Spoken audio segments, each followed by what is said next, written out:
मित्रों, आपके पास जितना भी बड़ा चिंता और तनाव और दुख क्यों न हो, अगर 3 बात समझ ली तो वो चिंता और तनाव हो नहीं सकता। इसलिए आपको ये सुनने को कहा। पहली बात, जो कुछ के आपके पास चिंता, तनाव और दुख है, वो उतना बड़ा है नहीं जितना बड़ा आप उसे बना रहे हो। इस बात को पहले समझो। हम अपना चिंता, दुख, परेशानी बड़ा बड़ा के बोलते हैं, मगर उतनी वो होती नहीं है। हमारे अतिशयोक्ति की प्रवृत्ति है, उसके कारण ये बड़ी हो जाती है। जैसे बहुत सारे लोग होते हैं जिनको सामान्य बुखार और सामान्य कोई समस्या शारीरिक होती है, वो बोलने लगते हैं कि मुझे कैंसर हो गया।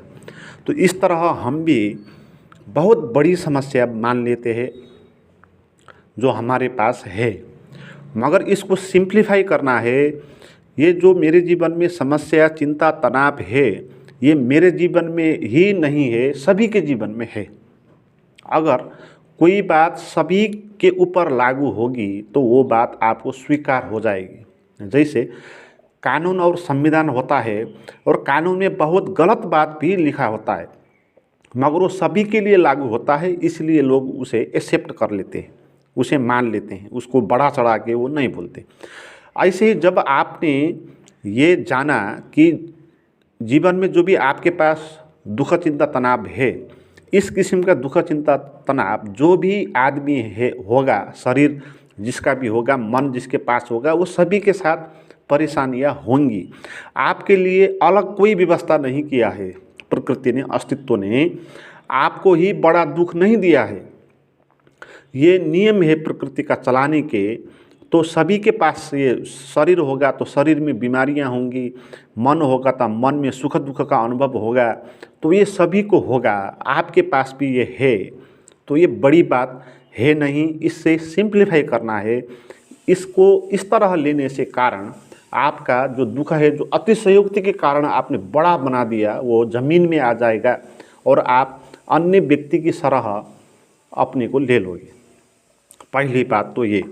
और दूसरी बात ये कि जो भी आपके पास दुख, तनाव, चिंता है, वो जानना ये है कि वो क्षणिक है।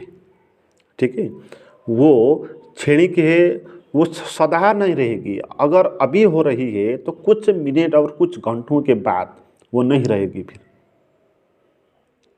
है। क्योंकि जीवन में कोई भी चीज़ स्थिर नहीं होती। सदा के लिए कोई व्यक्ति दुखी नहीं होता है। जीवन में 5 बार दुखी होता है तो 5 बार सुखी भी होता है। तो इसलिए जो चिंता और तनाव है, दैट विल टू पास, ये समय भी गुजरेगा। और पहले देखिए, आप अपने जीवन में कितने सारी उलझनें और दिक्कतें और परेशानियां आप झेल के आए हैं। जिस वक्त झेल रहे थे उस वक्त आप बहुत परेशानी में थे, मगर आज जब उसको देखोगे तो अब आपको हंसी आ जाएगी। आप ये बोलने लगे कि मैं भी कैसा आदमी था, इतनी सानी छोटी समस्या में भी इतना में घबरा गया था। आप आज जब देखोगे उसको तो आप हंस पाओगे उस पर, मगर उस वक्त आप परेशानी में थे। अभी भी जो आप परेशानी में है, लगता है बाद में आपको इस बात से भी हंसी लगेगी। तो इसलिए अभी ये बात को जानो कि अभी की जो समस्या है ये भी क्षणिक है, दैट विल टू पास, ये भी पास होने वाली है। तो इसलिए जो चीज़ आती और जाती उसके लिए क्या परेशान होना, और जो जाने वाली ही है तो उसके लिए क्या परेशान होना। तो जब आप बाद में हंसते थे, वो अभी हंस दो तो वो समस्या और चिंता फिर उसका प्रभाव आप पर नहीं पड़ेगा। और तीसरी बात, वो सबसे बड़ी गहरी बात होगी। तीसरी बात ये कि जब भी चिंता और तनाव होगा तो आपको एक प्रश्न पूछना है कि किसको हुआ। ठीक है, आप प्रश्न पूछ लेना कि किसको हो रहा है, तो उत्तर आएगा कि मुझको हो रहा है। तो फिर दूसरा प्रश्न करना कि मैं कौन हूँ, और इस प्रश्न के साथ रहना है। उत्तर नहीं देना है कि मैं आत्मा हूँ, कि मैं ये हूँ, सुना हुआ वो जो भी है उस कचड़ा को निकाल देना। खाली केवल प्रश्न करना है कि मैं कौन हूँ। किसको ये दुख चिंता हो रहा है, ये बात जाननी है।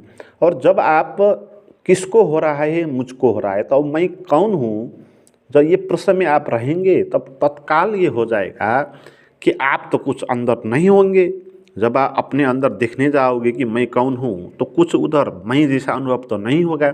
जब मैं जैसा नहीं होगा अनुभव, तो फिर प्रश्न ये आएगा कि ये परेशानी और चिंता और दुख किसको हो रहा है, क्योंकि ये चिंता परेशानी होने के लिए उसको महसूस करने वाला होना चाहिए ना, मैं। और जब मैं ही नहीं होगा तो ये किसको होगा फिर। तो परेशानी आएगी तो परेशान नहीं होना है।